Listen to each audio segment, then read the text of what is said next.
Assalamualaikum warahmatullahi wabarakatuh. Perkenalkan, nama saya Bunga Injili. Saya mahasiswi dari Universitas Islam Indonesia, jurusan Ilmu Komunikasi.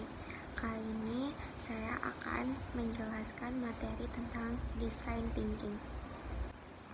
Jadi yang pertama, apa sih itu design thinking?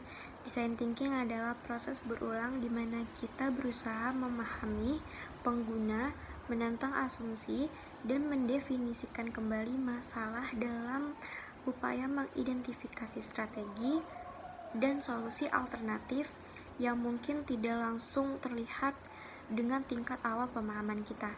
Pada saat yang sama, design thinking juga menyediakan pendekatan berbasis solusi untuk menyelesaikan masalah. Ini adalah cara berpikir dan bekerja serta kumpulan metode langsung. Terus apa sih gunanya design thinking itu sendiri? Design thinking itu sangat berguna banget untuk menghadapi masalah-masalah, dari masalah yang kita aja nggak tahu sampai masalah-masalah yang nggak jelas gitu. Dengan melakukan reframing masalah dengan cara yang berpusat pada manusia, menciptakan banyak ide dalam brainstorming dan mengadopsi pendekatan langsung dalam pembuatan prototipe dan testing. Design thinking juga melibatkan eksperimen yang sedang berlangsung, membuat sketsa, membuat prototipe, membuat testing, dan mencoba konsep dan ide. Terus bagaimana sih kita itu mempraktikkan design thinking itu sendiri? Yang pertama itu ada empati. Jadi tahapan pertama dari proses design thinking itu adalah untuk mendapatkan pemahaman empati tentang masalah yang dicoba untuk diselesaikan gitu. Nah, ini juga melibatkan para ahli konsultasi untuk mencari tahu lebih banyak tentang bidang yang menjadi perhatian tuh, melalui pengamatan, keterlibatan, dan empati dengan orang-orang untuk memahami pengalaman dan motivasi mereka sehingga memperoleh pemahaman pribadi yang lebih jelas tentang masalah yang terlibat gitu. Bahkan empati itu tuh penting banget tuh untuk proses desain, karena yang berpusat pada manusia seperti design thinking dan empati memungkinkan pemikir desain untuk menyampaikan asumsi mereka sendiri tentang dunia untuk mendapatkan wawasan tentang pengguna dan kebutuhan mereka. Jadi terus yang kedua itu ada tahapan define. Nah, di tahapan define ini tuh kita akan mengumpulkan informasi yang telah kita buat dan kumpulkan selama tahapan empati tadi. Nah, di sini tuh kita akan menganalisis pengamatan dan menentukan inti dari masalah yang telah diidentifikasi tadi.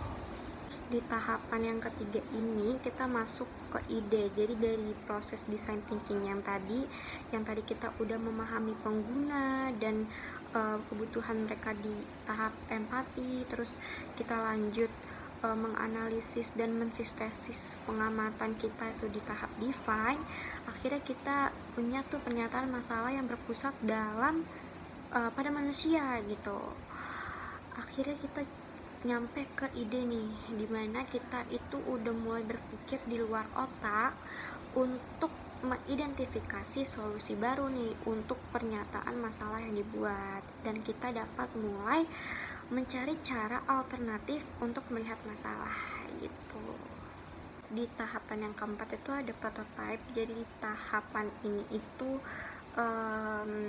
ini tahapan eksperimen gitu loh. Jadi tujuannya itu untuk mengidentifikasi solusi terbaik untuk setiap masalah yang tadi. Kan kita udah identifikasi masalahnya tadi itu selama 3 tahap tuh, 3 proses tadi yang di atas tadi.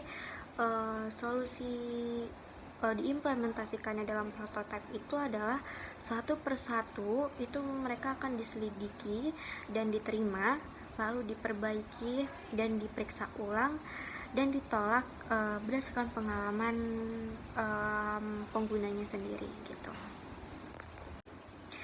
Oke, jadi kita masuk ke tahapan design thinking yang terakhir, yaitu proses testing. Di proses testing ini merupakan proses berulang di mana hasil yang dihasilkan selama fase testing itu sering digunakan untuk mendefinisikan kembali satu atau lebih masalah gitu, lalu diinformasikannya kembali. Bahkan di proses testing ini perubahan dan penyempurnaan dilakukan untuk menyingkirkan solusi masalah dan memperoleh pemahaman yang lebih baik lagi. Terus contoh dari penyelesaian masalah menggunakan design thinking itu sendiri itu ada contohnya dari David Kelley. Itu dia pendiri IDEO, sebuah konsultan desain gitulah. Jadi dia tuh pakai design thinking untuk nyelesain masalah perusahaan atau startup dia gitu. Nah, dari situlah dia melahirkan ide-ide dan inovatif dan solutif melalui design thinking gitu. Mungkin segitu dulu dari aku buat ngejelasin apa itu design thinking. Semoga penjelasan dari aku bisa diterima dengan baik.